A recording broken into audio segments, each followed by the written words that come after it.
Okay, so now it says we're recording. Yes. Hello, hello.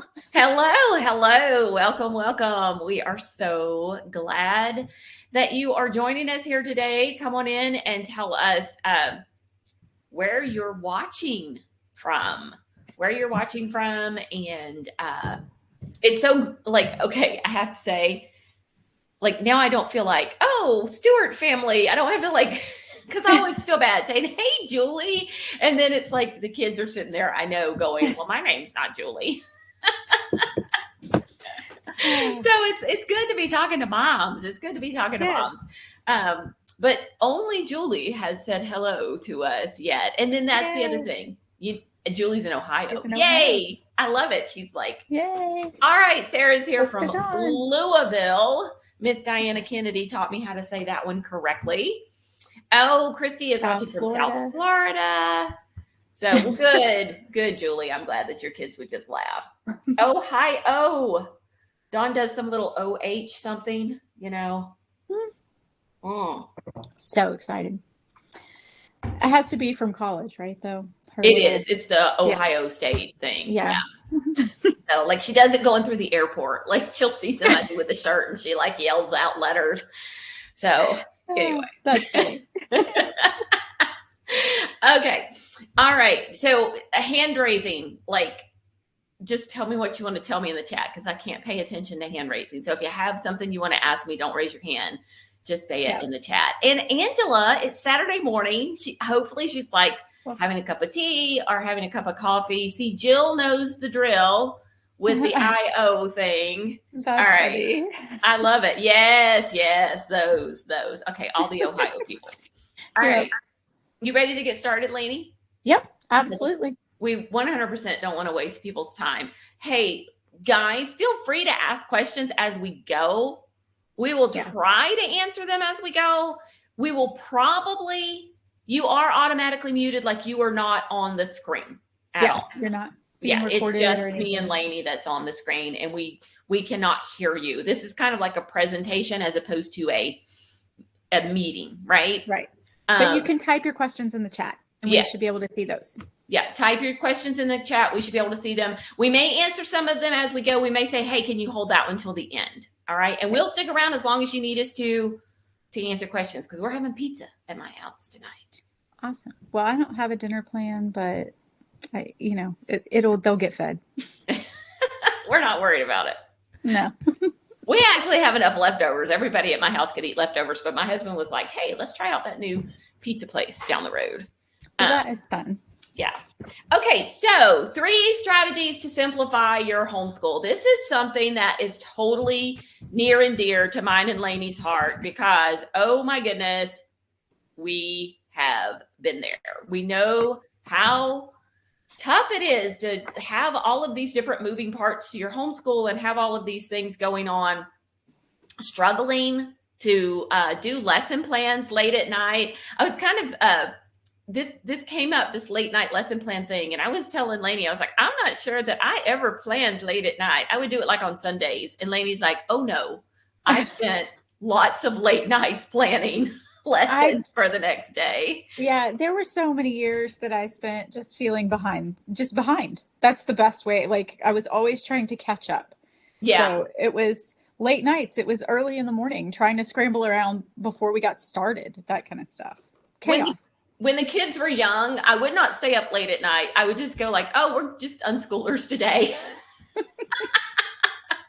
This was kind of my MO. It's oh, we're just going to practice unschooling today. But there's this weight there. There's this weight that you're having to juggle multiple subjects and multiple kids. And I think the biggest thing is this constant worry that, am I doing enough in my homeschool? I know I felt that a lot. Barely keeping up with the demands of the day.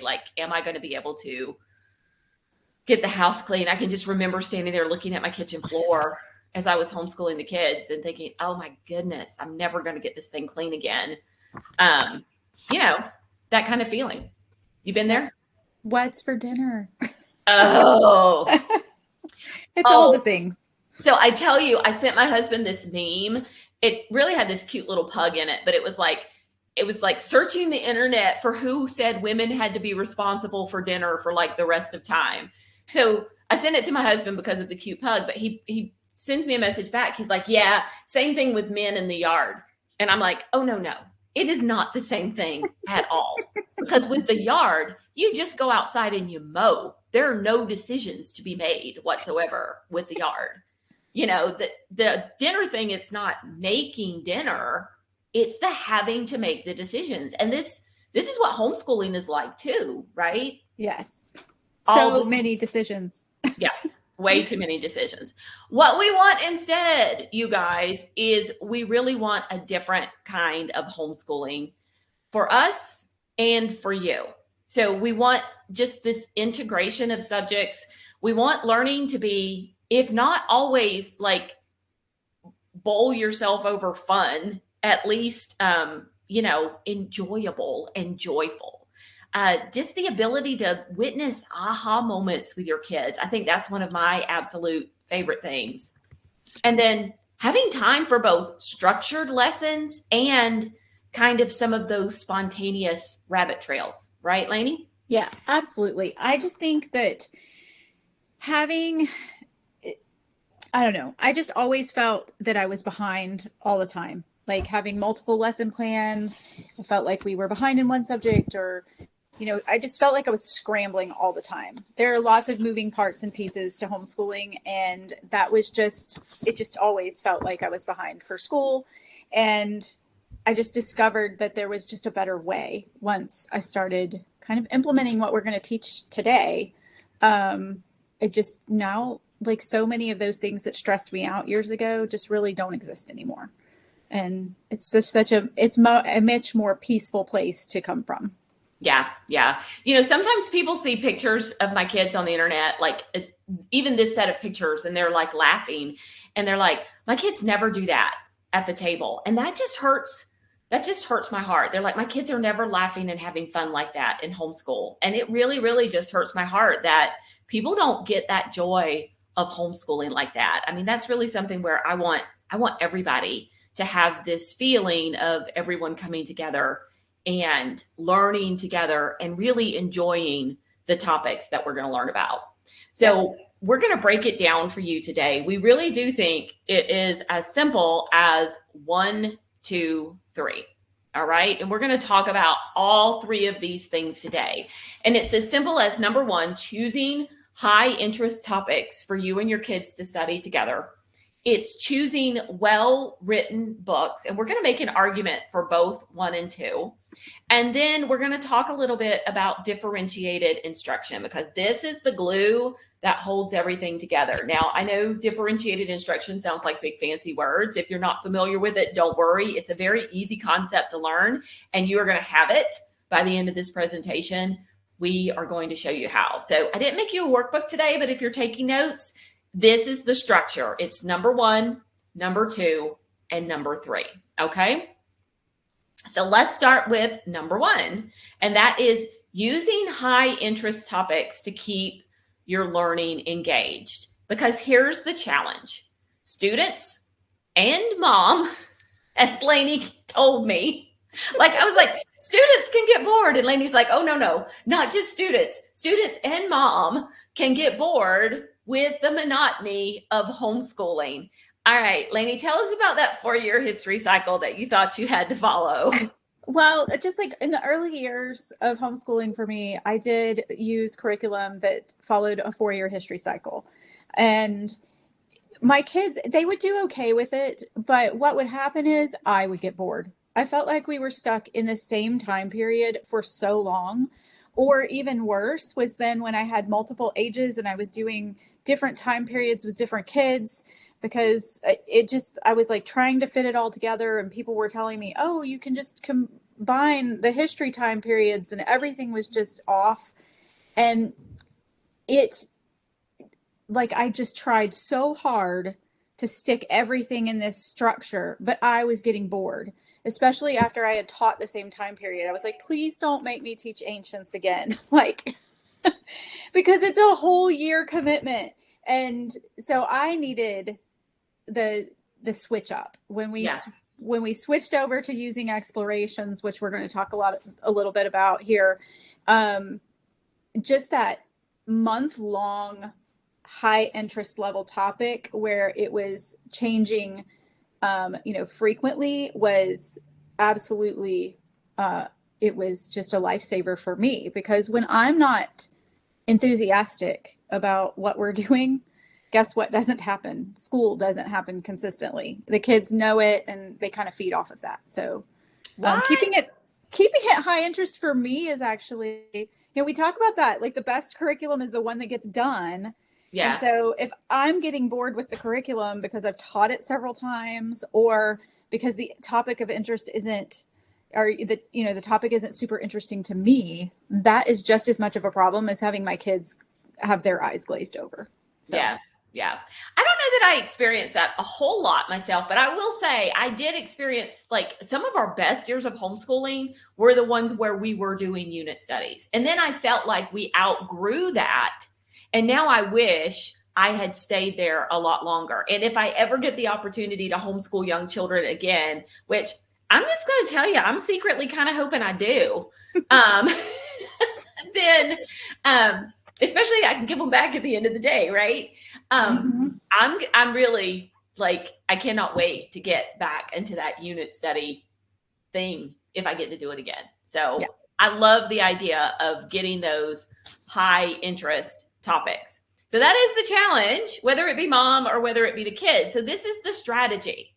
The strategy is to do short, month-long units on a variety of topics. And this works really, really well when you have those elementary kids. Now, you might be wondering, can we really cover everything that they need if we're doing various topics? And you have to remember the difference between content subjects and skill subjects. So your skill subjects is where everybody is working on their own at their own pace. They're mastering the material in subjects like math and learning to read, handwriting, and composition and things like that. That's not what we're talking about. We're really talking about those content area subjects, which falls more into the less skill-based language arts, things like literature and learning about, I think grammar can even fall into more of a content-based thing, but literature and learning about, like, parts of speech and kind of beginning composition, but also things like history, geography, science. Those are all content subjects. The content subjects are what we're talking about doing with the short month-long units. And so you have this two-tiered fun, because you get your base level down and you do that in short lessons, and then you move into those content area subjects, and that's where your joy and enjoyment comes from, And even though you're switching the topic, you're still doing the subject, right? Right. And that's one thing that it was kind of a breakthrough for me. Like, I always tried so hard to fit all the moving pieces in. I'm like, okay, I've got science here and history here and all of these different pieces of curriculum that I was trying to work on. And that is where I would often just feel overwhelmed and behind, because we weren't getting to everything all the time. But I even had the advice, they're like, okay, well, don't do history and science, like do history for one semester and science for another semester. But I just felt like we weren't getting through everything all the time. But when we started doing these month-long units, we were covering all of the subjects all year long. We were just changing the topic, but we were still covering science and geography and history. And we were doing a wealth of language arts through good literature. And, like, all of a sudden, I just felt like we were actually covering the material I wanted to cover for all the different subject areas. But the thing that changed each month was just the topic. And that was really a huge kind of light bulb moment for me. Yeah, you were still doing history. You were just changing the topic of what you were doing history about. Right. Yeah, exactly. So I love that. Yeah, I'd never even thought about it that way until you brought it up the other day when we were working on the presentation. All right, yeah. So the strategy is do these topics, and we've already started discussing some of the benefits, but here's some other ones. Consistency. I mean, if you, the mom, are more enthusiastic about what you're going to teach, Laney's already said it, you're going to be more consistent. And then also you can reduce resistance in your kids. So, Laney, I know you have some advice about this, or just an experience about it. Yeah, just my experience is like, every day when I would get up and I would be like, okay, we're going to do school, and my kids would kind of, and then, but when we started doing the explorations, it was like, oh, well, what topic are we studying? There was always an opportunity for somebody to engage. And they, like, I love, love, love seeing, I don't often tell them what the next topic is. They start peeking at the bookshelf as the new library books roll in. And they're like, oh, let me see if I can figure out what we're going to be talking about this month.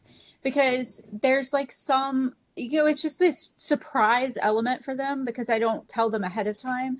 So it's always like a very exciting thing for them to learn, like, okay, what are we going to do? And here's the thing that really helps with this is if we hit a topic that somebody doesn't love, and maybe one person is super interested and somebody else is like, this isn't really my thing. It's just for 1 month. And so they know that the next topic may be something that really engages them. And more often than not, I find that by introducing a new topic each month, my kids have been more willing to explore things that they would have normally been like, no, I don't want to study that, because they know it's for a short period of time. And then it has really piqued their interest in some surprising topics. You could have blown me out of the water when my kids actually enjoyed baseball. Like, that was not something that was on their radar, is something that was like in their world of experience, something that they were curious about. But we just went ahead and did the baseball exploration when it came around, and my kids were so invested. And I love the fact that it kind of spreads that feast and gives them a taste of something every month. And then you can go deeper if you want to, because I think part of the concern might be, oh, the learning here is just going to be shallow, but you're spreading the feast, and then you can dip in and go deeper if you want to go deeper. Right.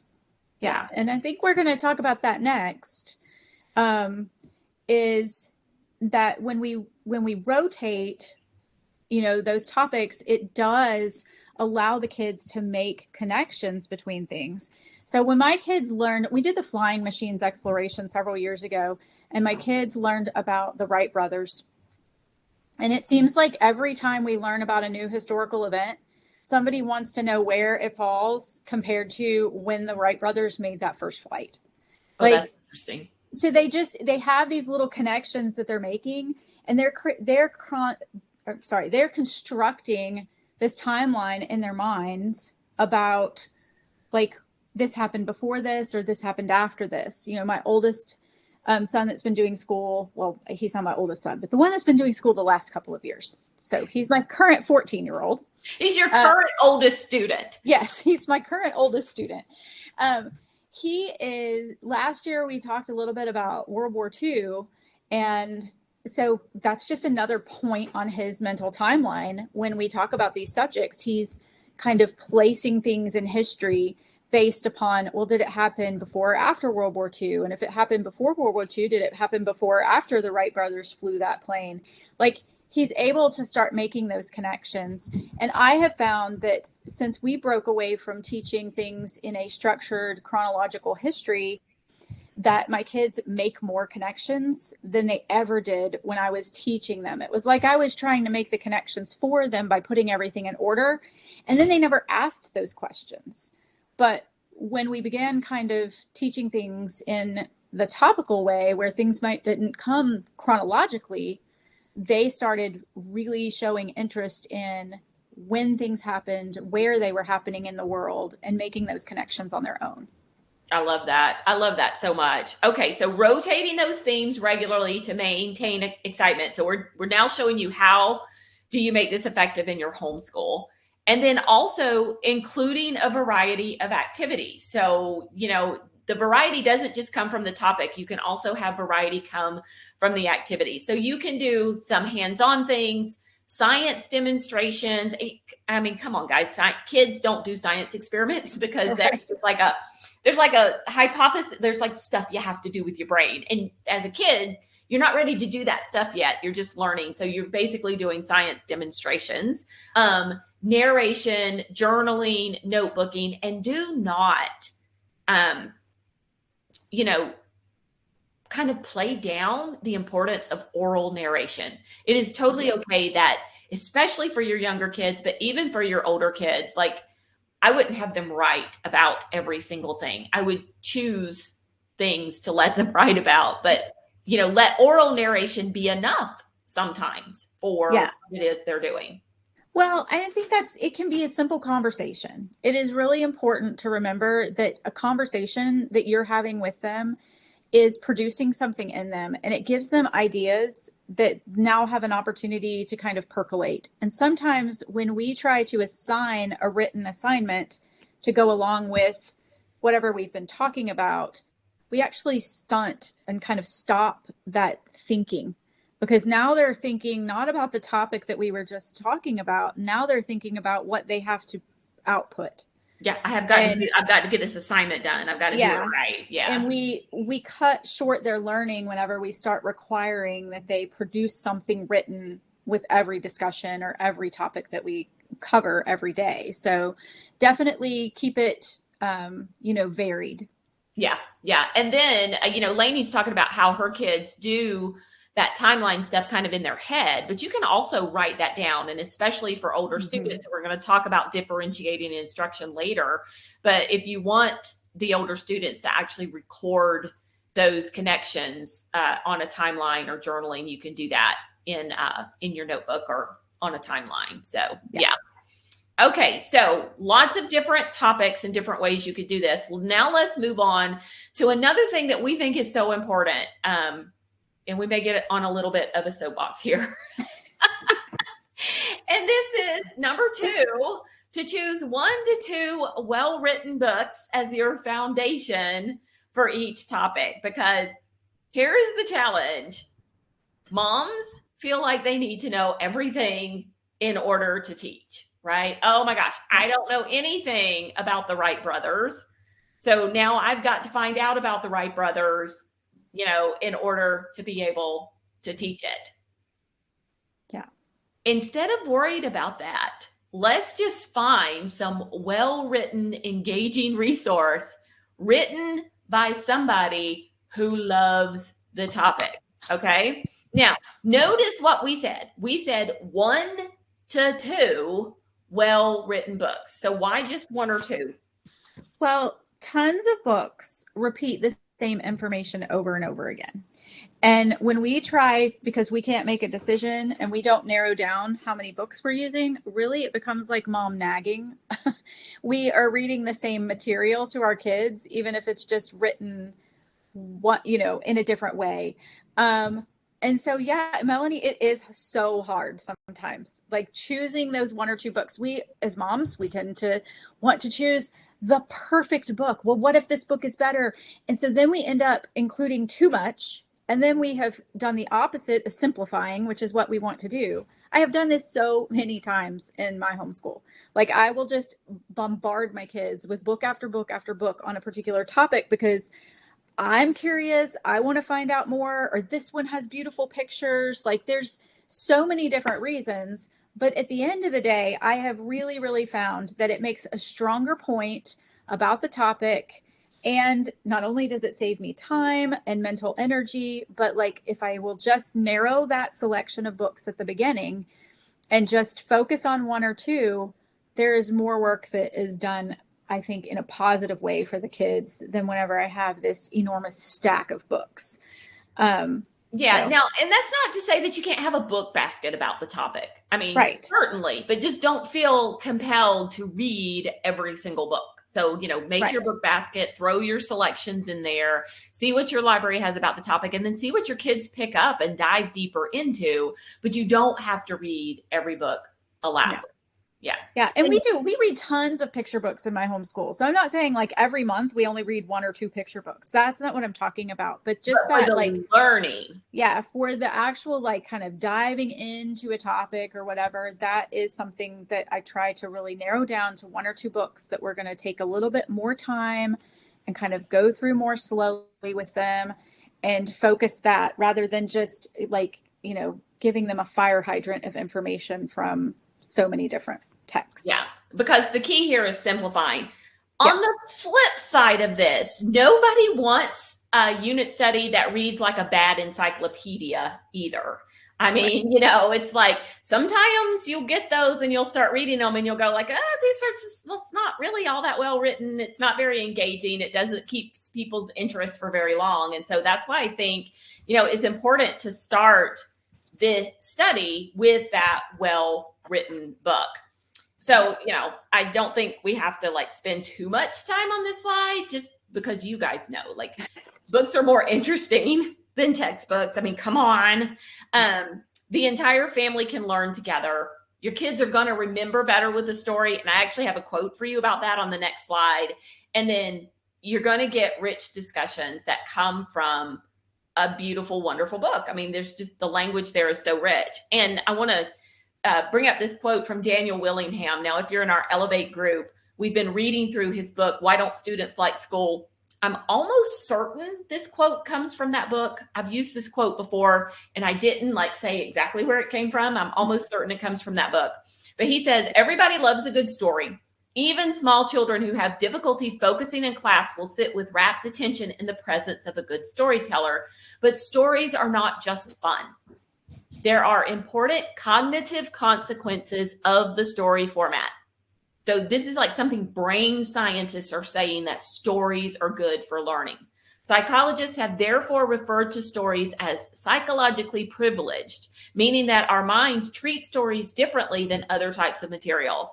People find stories interesting, easy to understand, and easy to remember. So if I'm going to choose a resource to use in my homeschool with my kids, I want to choose something that starts with a really good book and not something that reads like a textbook or an encyclopedia. Yeah. Now, the first point here to make this effective is don't judge a book by its cover. Look at the content inside. Even though, I don't know, when you see my next slide, you're probably going to be like, Pam, we really could have judged this book by the cover. But so here's just an example for you. If birds were our topic, and we do have birds as a topic for our explorations. I don't think they're up this year. I think they'll be up again in another year. You have a couple of choices. You can read Are You My Mother, which is, a book about birds, or you could read The Boy Who Drew Birds, which is the story of Audubon, John James Audubon.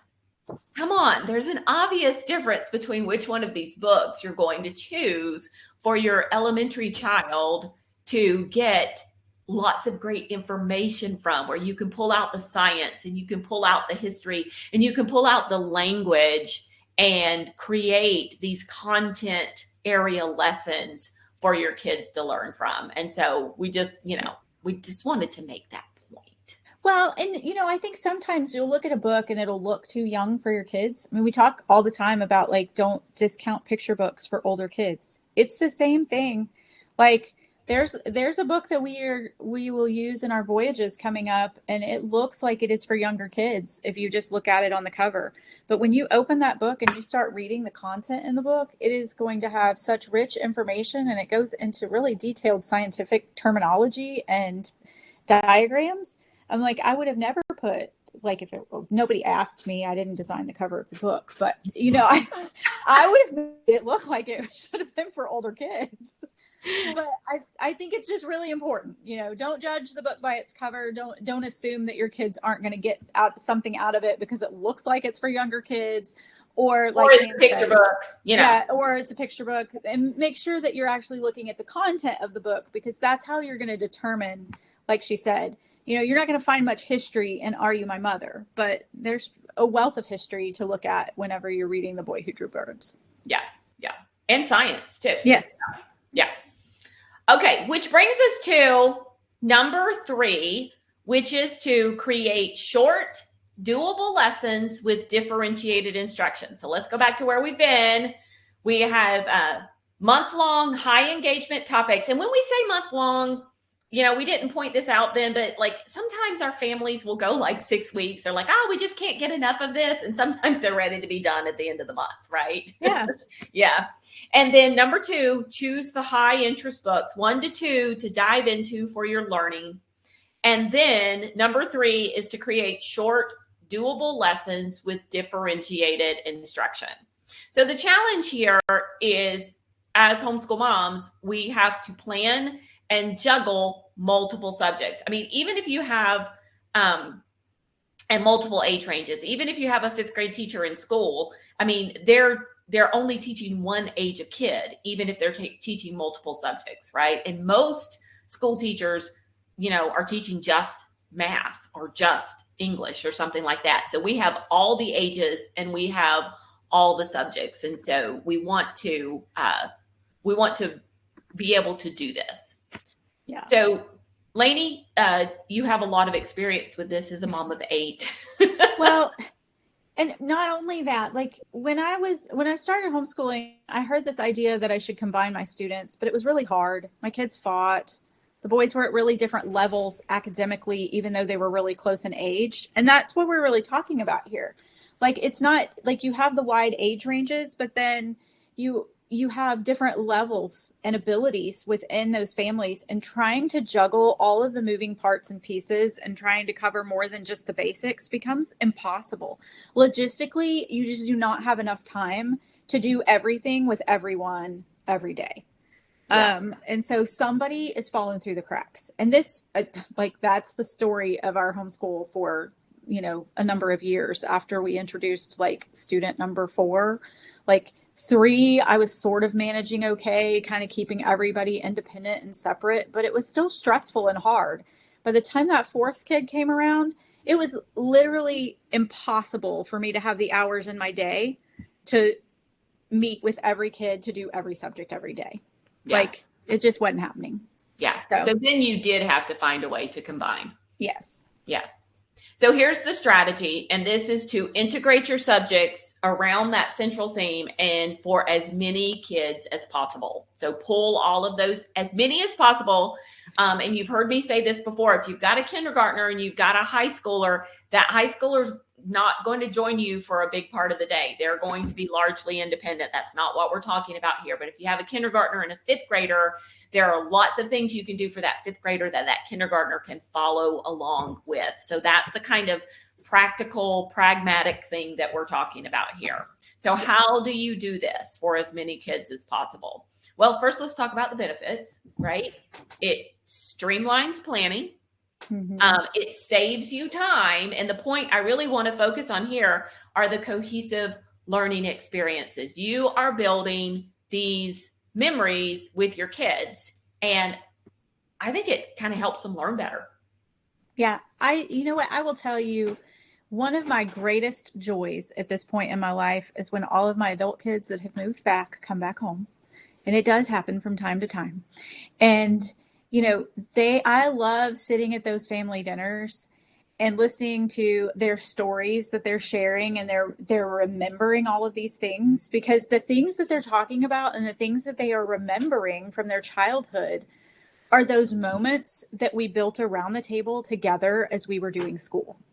Yeah. They have their own little stories and things, but the bulk of what they remember from their childhood is coming together and what they were learning about. And they have the most hilarious, time just reminiscing about things. And that is it is a testimony to me that even though they fought and even though they created chaos, and some days I was like, is it worth it to make them all come together to do this every day?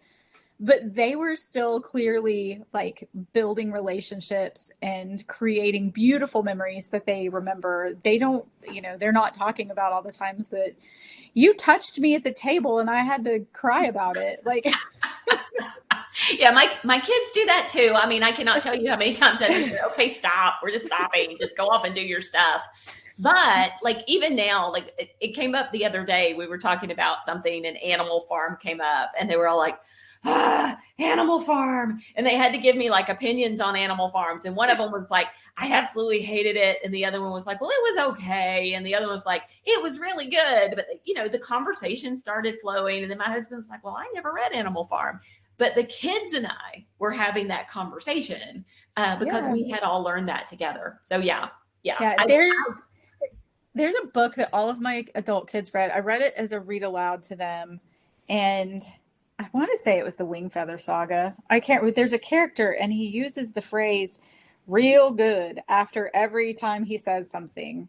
He's like, yeah, it was good, real good. And it's like poor grammar. My kids all of my adult kids say that. When I we're all together for a family dinner, a birthday dinner, they're like, it's real good, Mom. I'm like, so they have these little things that they just have connected with, but those are the memories that are being created when we do, pull them all together. And like Pam said, that is, I think, like, looking back, that is the greatest benefit. But in the day to day, it's the time it saves, in the energy and the decision making and all of that. I only have to do it once. Yes. I don't have to do it for everybody. And I still have time to cook dinner because I didn't have all the lesson plans. So we know dinner is hard. The plug has already said so. It is hard. Okay, so let's talk about how to make this effective. So using those thematic units to cover multiple subjects simultaneously. So we're doing these great themes. We found this great book. And now within that unit, we want to cover a little bit of science, a little bit of history, a little bit of language arts, sometimes some things like a little bit of stewardship or a little bit of geography, all tied around that one unit. And that means you choose themes that naturally combine subjects. So for example, oceans. Yeah. Oh my goodness.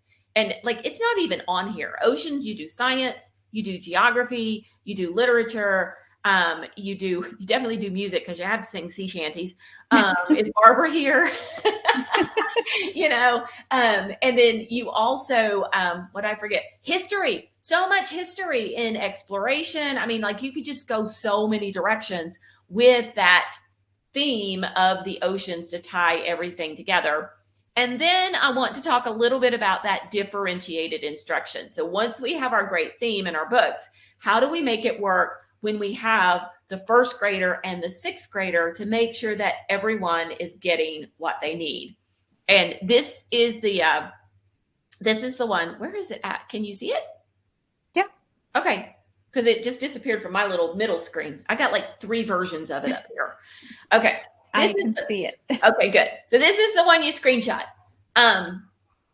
This is how you differentiate instruction. First of all, you can do it by adjusting your content. All right. So the content is what you're studying. So you can do this by assigning additional text or going deeper into topics that suit your students' proficiency level. And I'm going to let Laney give you an example of how she did this with her daughter. When her daughter, I can't remember what grade she was in, but this was like, it may have been her senior year. I mean, I've done this with a number of kids. My 8th grader did it a little bit last year, especially when they get up into those older grades. But we'll be doing it a little bit with my 7th grader this year too.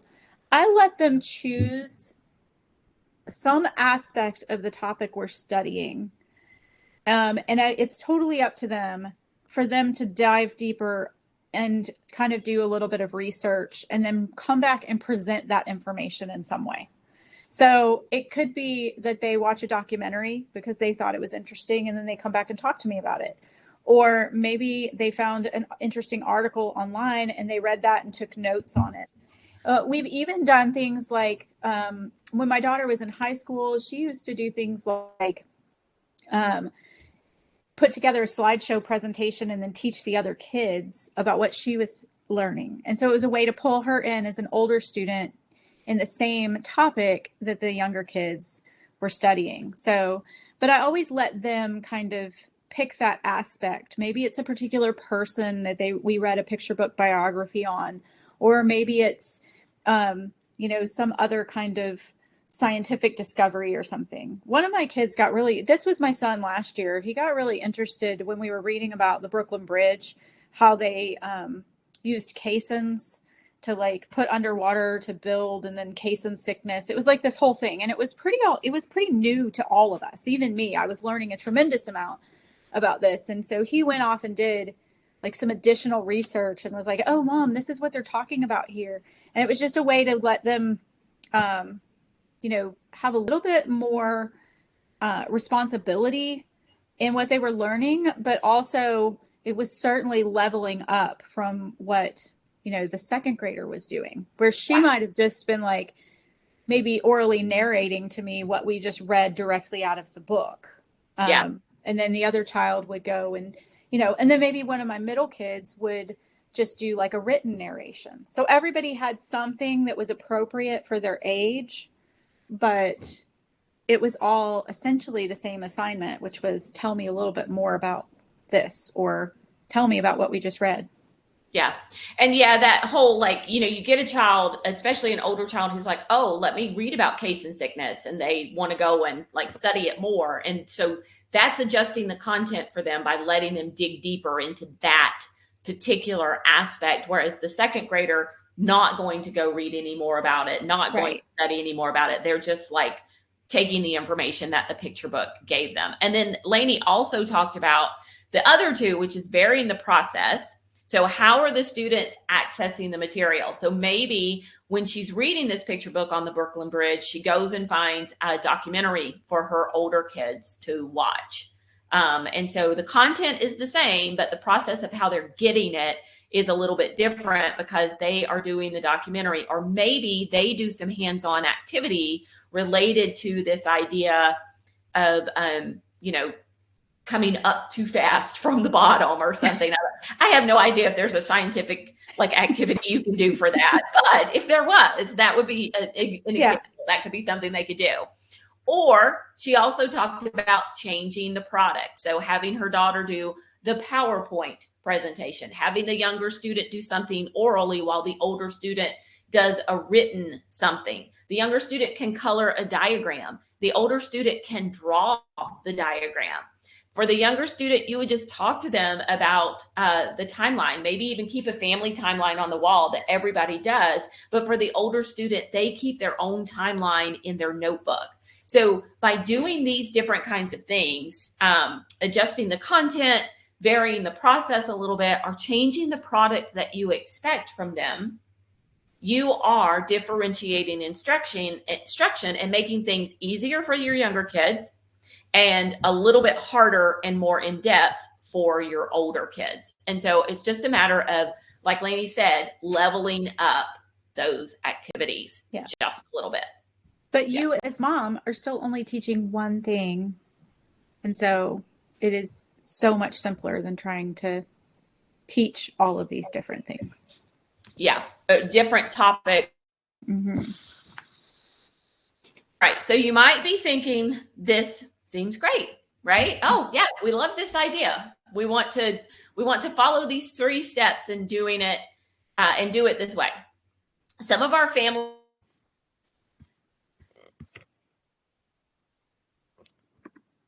Is Pam frozen for anyone else?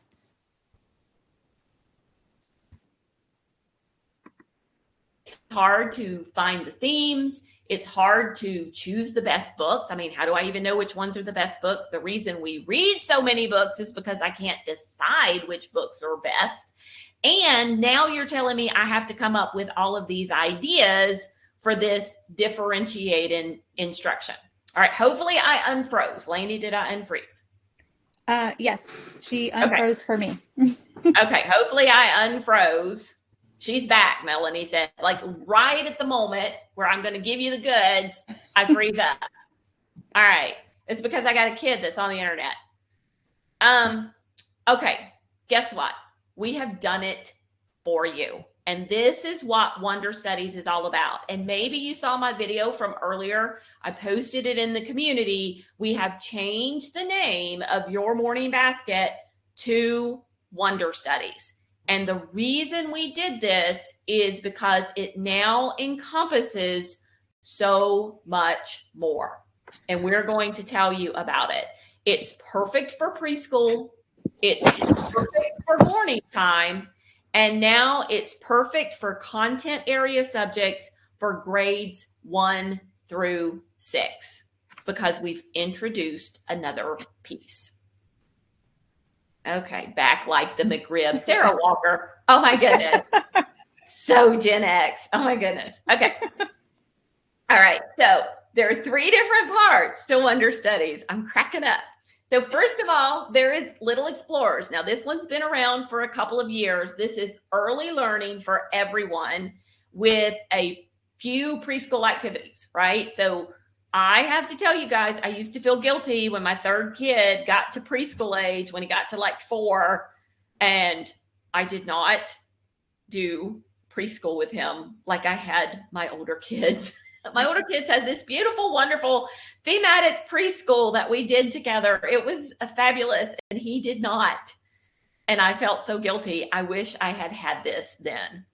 Yeah. Well, and my experience was by the time child number 5 came around, I was like, he's missing out on all this stuff. So I bought a whole separate preschool curriculum for him, but it complicated things because it was something else I had to do and honestly, like plan and look at, even though I was combining my other kids. And then he was still on the outside from what everybody else was doing. So I would have loved to have something that would have been appropriate to integrate with all the other kids. Yeah.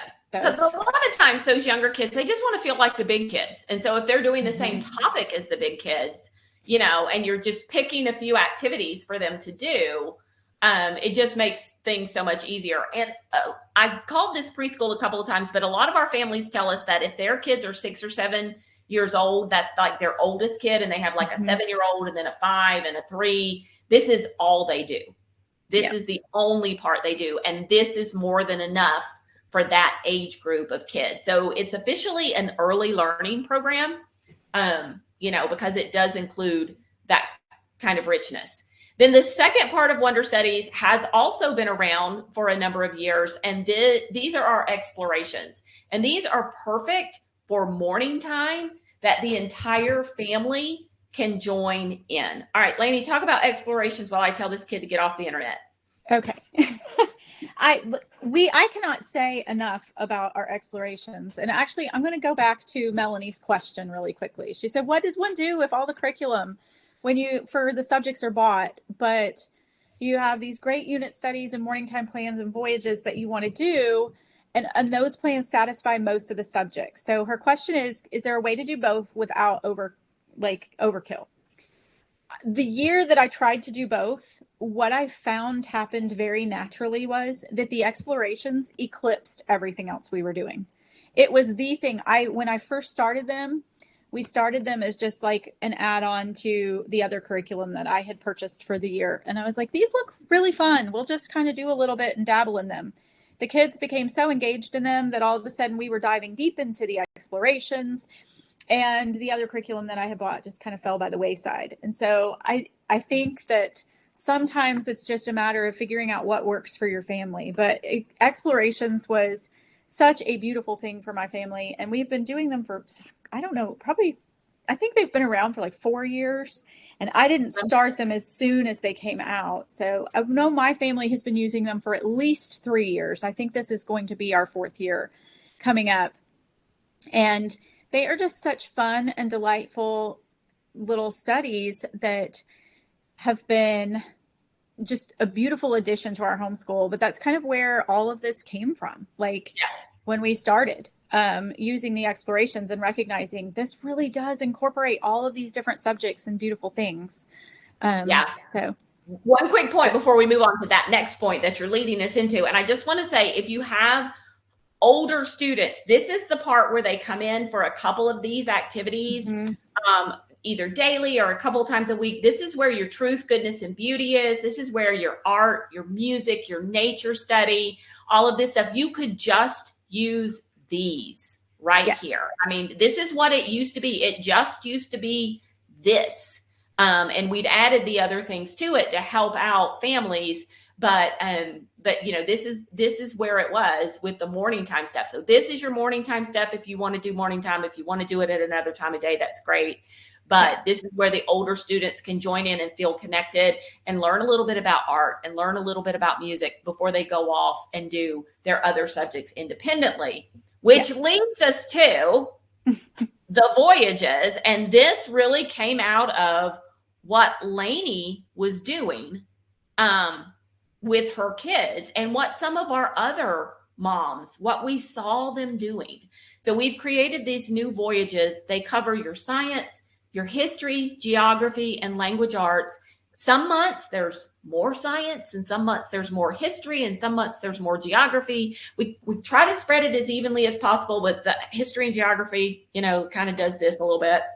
For grades 1 through 6, we include your student printables, and we have kept short, doable lessons based around 1 to 2, maybe 3.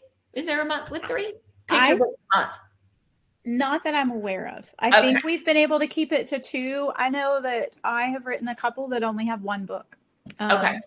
So it just, it was a really rich book. And so we just stuck with the 1 book. But yeah, it's all, I kind of told Pam, I said, when we were talking about creating these voyages, she's like, I need you to kind of like show other moms like inside your brain and how you do this. It's like, that, Pam, that is a very scary prospect, but well, I'll do my best. And so this is exactly the kind of things that I would do with my kids whenever I was using explorations, but taking it to kind of another level where it was a complete curriculum for them. And so this is what we have come up with to provide that for moms. And we've like created the lesson plan lists for you. And as Pam said, we tried very hard. It was very important to me to keep these something that is not a contrived connection between subject matter.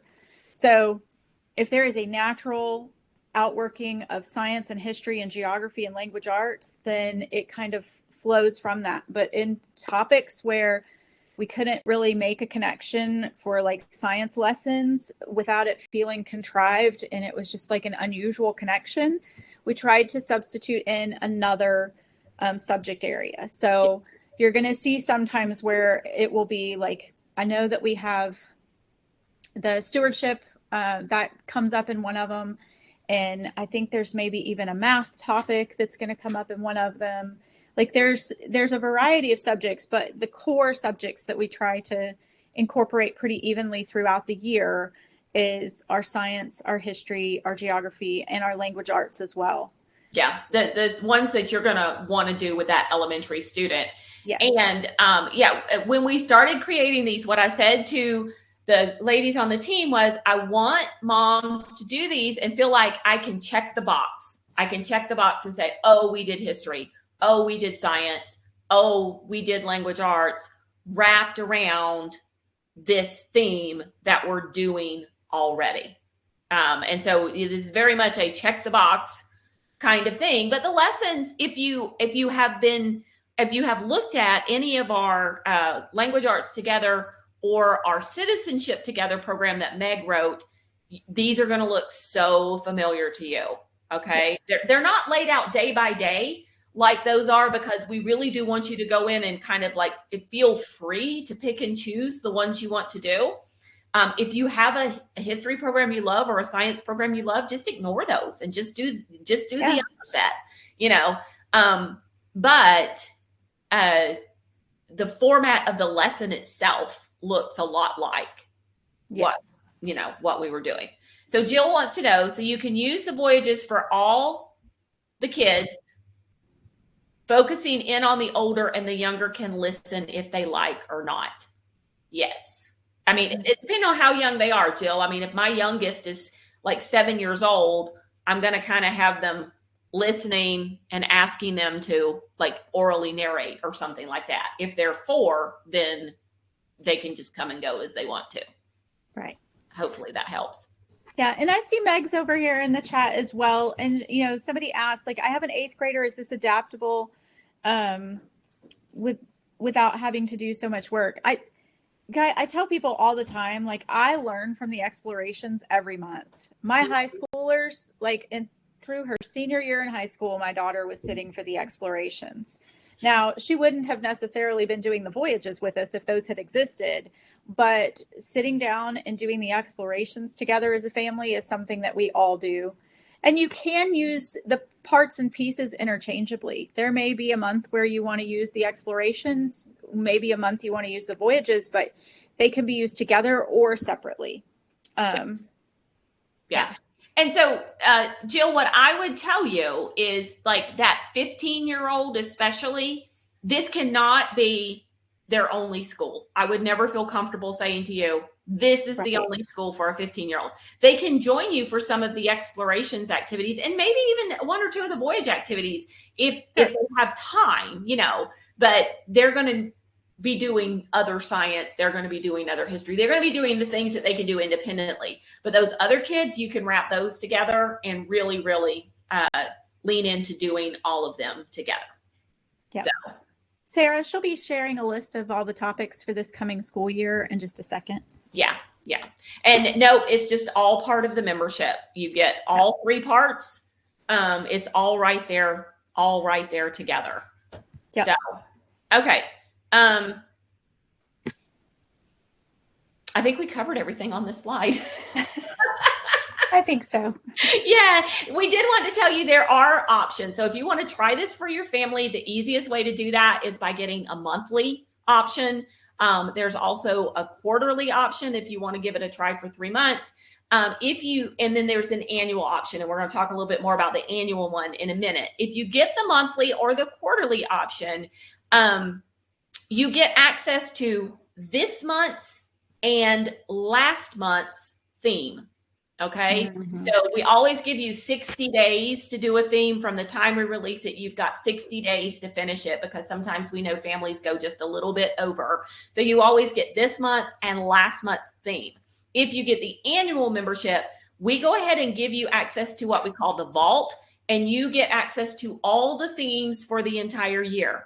Now, I'm going to caveat that with, we are finishing up the voyages right now. So Meg can tell us exactly in the chat, but I think it's end of September that she is saying that we're going to have all the. I know that's our goal. The entire year are finished. Yeah, yeah.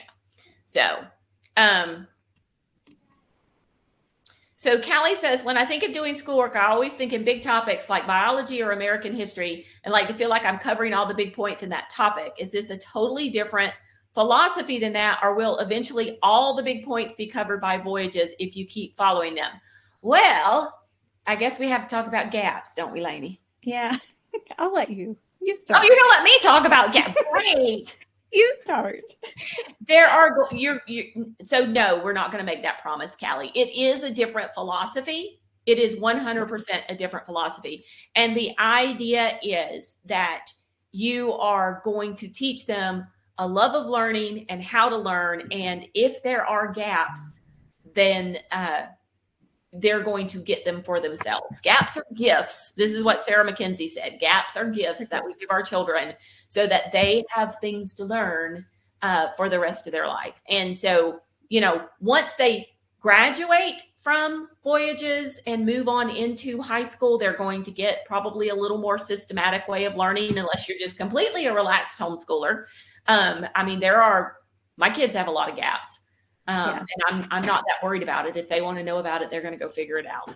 Well, and I will say this too, though, but like, for example, it's not that we don't, like in my family, it's not that we never ever study like a particular time period in history. It just no longer becomes everything and only thing we're studying for that year. And so I think that we need to remember, like, if you're using the explorations, that's just a wonderful smattering of topics that they get to make all these connections. And that can just be something that you do. It takes like maybe 10 to 20 minutes to do the explorations every day. It is not something that goes, and it's going to take a huge chunk out of your day. That is a place where all of your ages, from your littles all the way up to your high schoolers, can come together and do something interesting. Maybe they're singing a song. Maybe they're that's your picture study, your poetry, those kinds of things. That can be done no matter what you're studying outside of this. So the switch in philosophy really only comes, I believe, if you want to take advantage of using the voyages that are also a part of the membership. Yeah. And for elementary schools, I do not worry about those big topics like biology or American history. Not for elementary school. That is just all about leaning into things that are interesting and exciting to the kids and allowing them to really love learning, you know? Yeah. So, yeah. And it doesn't cover skill subjects, Melanie. You're 100% right. These are laid on top of skill subjects, but you're combining your kids, I mean, I can definitely remember a point where I felt like all I ever had time to get to was the skill subjects. I needed some way to combine my kids after the skill subjects. And that's what morning time was for us. And we studied science in morning time, and we studied history in morning time. We didn't have these wonderful resources, but that was definitely how we did it. And my boys still do literature in morning time. So yeah. And last year, because I had one child that wanted to study the Vikings. And so we kind of did we did an underlying theme, like we were reading a book that walked us through the Middle Ages, but the bulk of what we did came from these other topical studies. And I just find that my kids stay more engaged. I think one of the biggest things, well, Pam, I'll let you talk about the bonus first, I guess. Okay. Are we ready to post the link? Yeah, you can go ahead and post a link if you want to.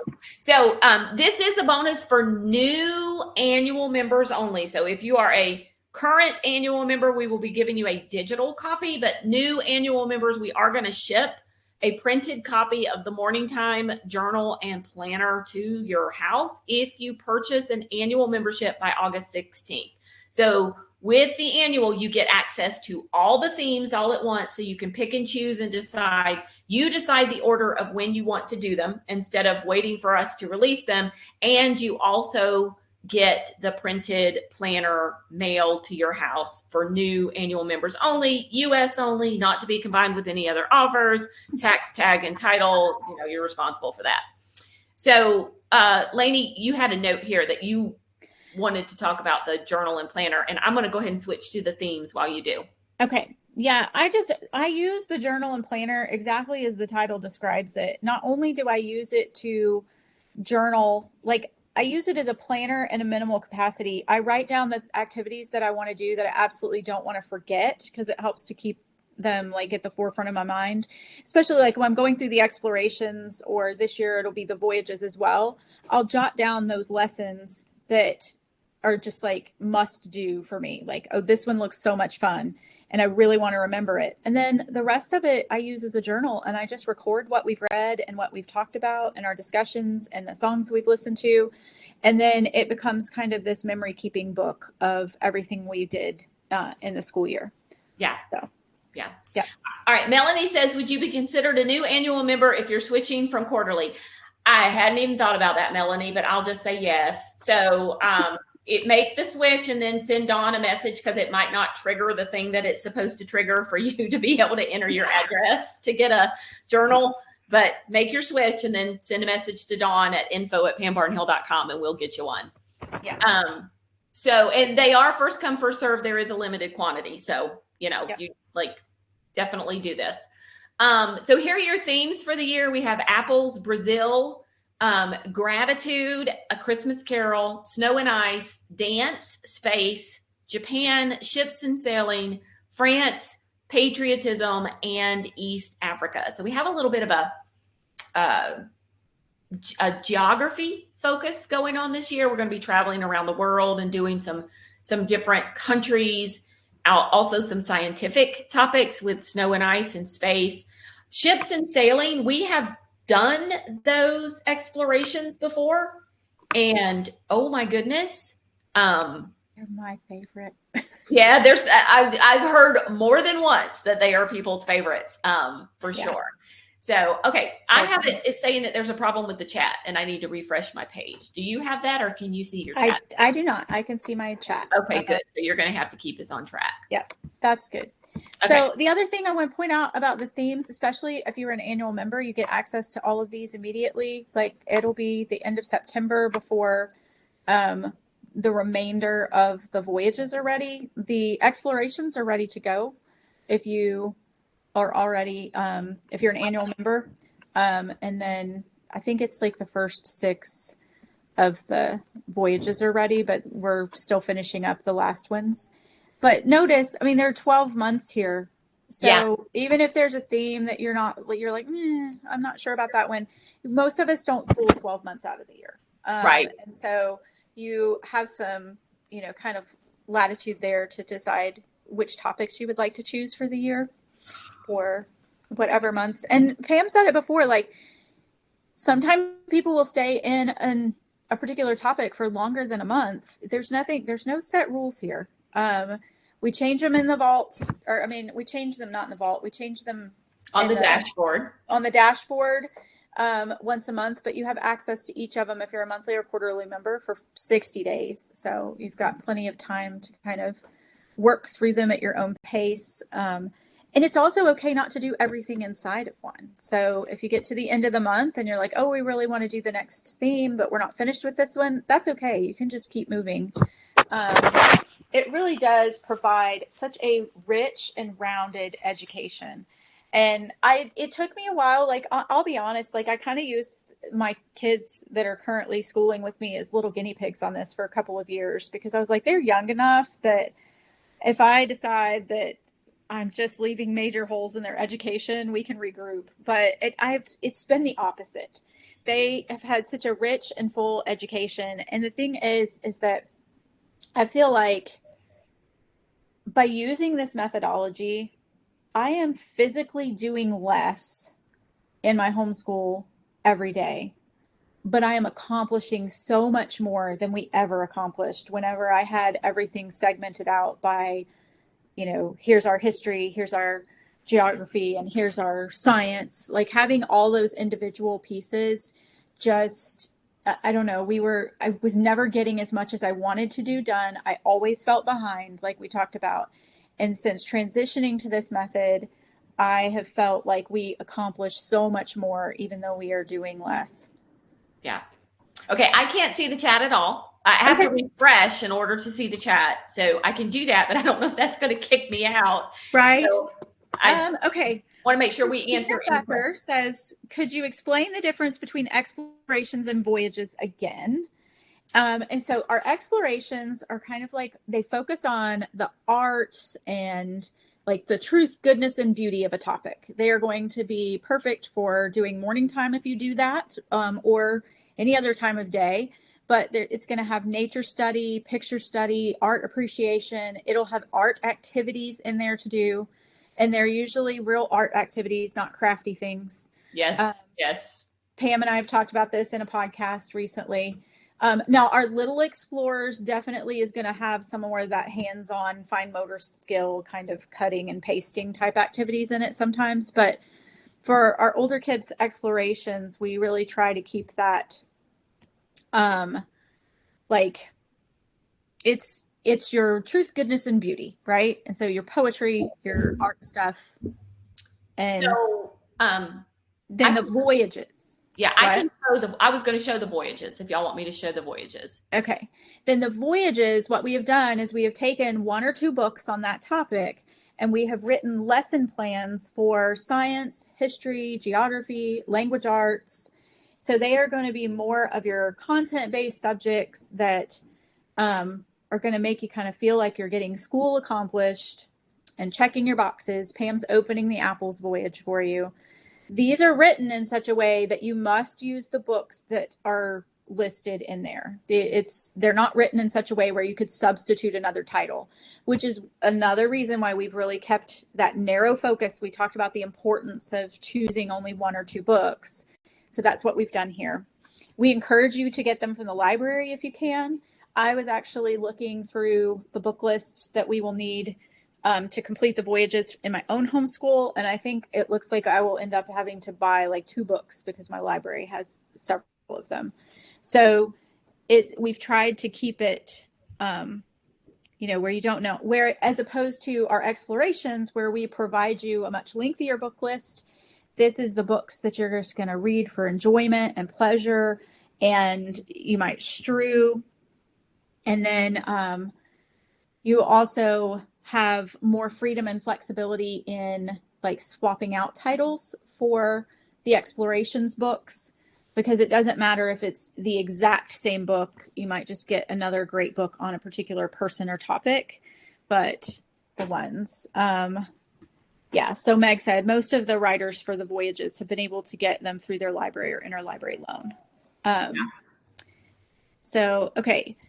Pam still doesn't have her chat. So Kelsey says, if I'm hearing this correctly, the voyages are the extra subjects, but having the skilled studies, math, language arts, should still be a focus in our homeschool. Yes. Yes. So you'll still need to add well, language arts.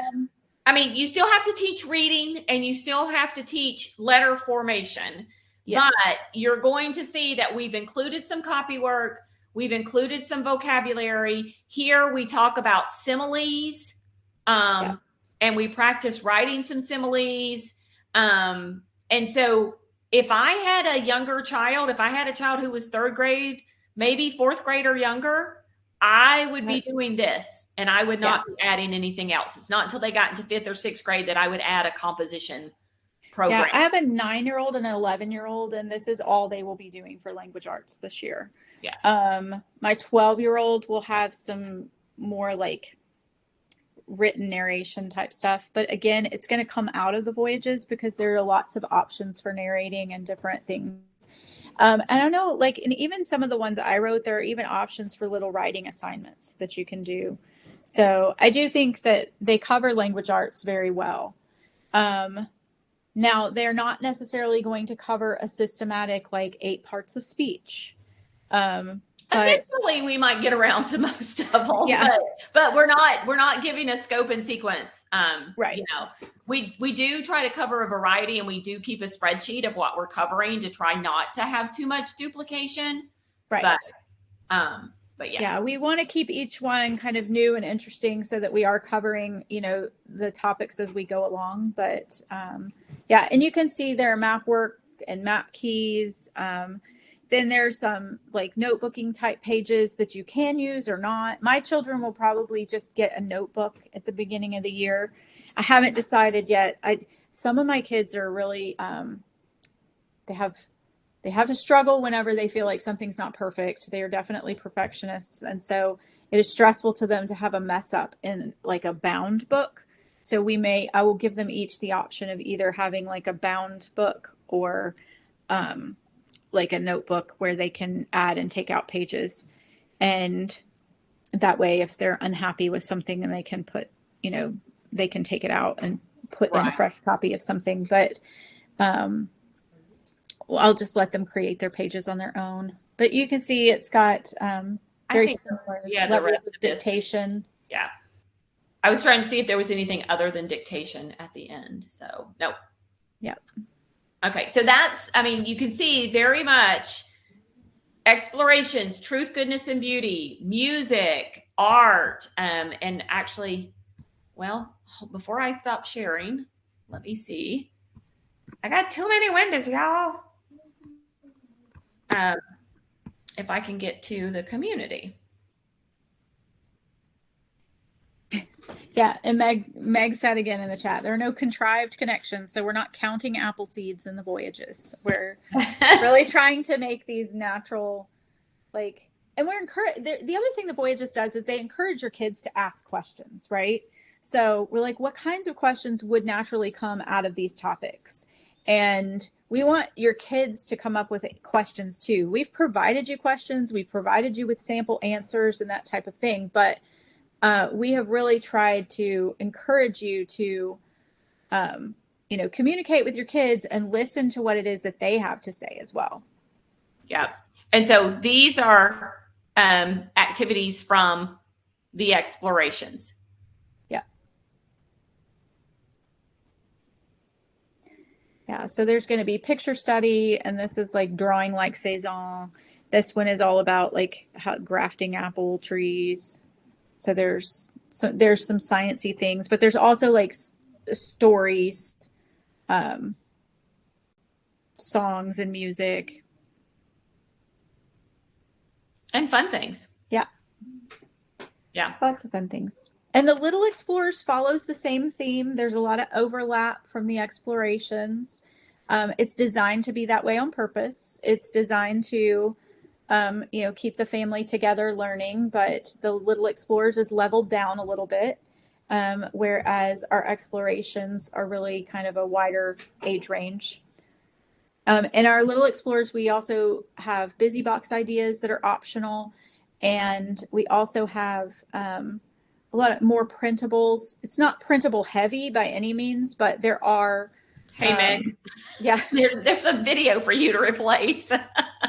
She's going to be so happy. So, yeah. And here's the other thing. You just saw there was a broken link there. Those are replaced very quickly as soon as they are brought to our attention. Yeah. So Meg does a fabulous job of that. We maintain everything. We curate everything for you. We vet everything for you, and we maintain everything for you. Which is why it feels like a full-time job. Christina Becker says, can you combine explorations and voyages, or would that be too much? No. I plan on combining explorations and that was the voyages intent this year. That was 100% the intent for families who have those elementary age kids, is to combine that and have this rich, beautiful goodness and check those boxes. Now, I wouldn't do both and do other curriculum on top of it. Right. Yeah. But if you're doing other curriculum and you're really married to that and you love it, then you could do only explorations. That is an easy addition. That is just kind of a delight in your day. That brings me, sorry, I read Meg's response. Doesn't bring me. It brings your family together. And then the voyages is a way to kind of get those other subjects in. And so for my family this year, I have a 9-year-old, an 11-year-old, a 12-year-old, and a 14-year-old. And the oldest or the youngest 3 are going to be doing explorations and voyages for their school year. The 12-year-old will have a couple of additional things that she's going to work on, but the 9-year-old and the 11-year-old, basically they're going to add math to it, and that's about it. Yes. The 9-year-old still has to finish learning to read. She's got to finish her phonics program, but yeah. Okay. Jill had lost audio. She said, never mind. My husband took the car and took the audio with the car. This happens at my house too. Yes. So the husband's probably sitting there going, what is she listening to? That's hilarious. Yeah. In our house, it's the Bluetooth speaker in the dining room. All of a sudden, you're like, the sound on the TV just disappeared. Where did it go? Yep. So. All right. I still can't see the chat. So any other questions? Laney, you're in charge. I'm not seeing. Hang on one second. I'm going to paste the link one more time. Yes, paste the link. It's on the website. It's on the top of the shop page. Go ahead and get that annual subscription so you can pick and choose which ones you want to do when, and we'll send you. Cannot wait to mail out some of those journals to everyone. Yeah, Kelsey Danzer just said, when you say that's all they're doing for their school year, you do not do any other curriculum. No, we won't. Last year, we read a couple of other books using like other morning time plans from the material, but I think it's been like 3, maybe 4 years now that I have only used resources from Your Morning Basket to teach the kids. Or we're now Wonder Studies. So, yes. But from Homeschool Better Together, I should say.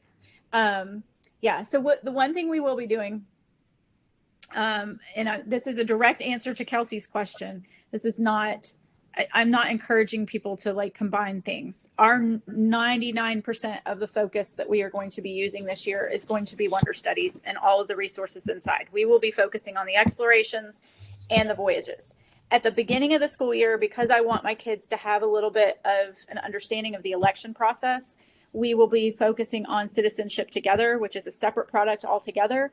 But that is just for like a temporary kind of thing. 24 lessons. Yeah. I mean, you can do it a month. Yeah. And then so what will happen when we're doing Citizenship Together is we will be probably doing the exploration and Citizenship Together. And then after we're finished with Citizenship Together, we'll pick up and start using the voyages for those other kids. And like I said, my 9th grader will have other things that he's doing. Yeah. But I'm not seeing anything else in the chat. Thank you for joining us today. Yes, thank you so much. We would just love, I mean, I can't wait a month from now, a couple months from now, 6 months from now. I know that this is just a way to bring joyful learning and peace and simplicity to people's homeschools. I would love for more people to and to learn this way. And you can do it by yourself. We told you exactly what you needed to do if you wanted to do it by yourself, and that's all there is to it, so you could do it by yourself. You don't have to buy our stuff. But you want it to be really easy. We've done all the work for you. But it's kind of time consuming to write it all. It is. But I would love to see more people just learning this way, because it is such a beautiful and wonderful way to learn. So just to bring this out for people. Yeah. Amy says the enrichment subjects, truth, goodness, and beauty is explorations focus, and voyages are digging deeper into the exploration subjects, correct? And yes, that's a good way to sum it up. 100%.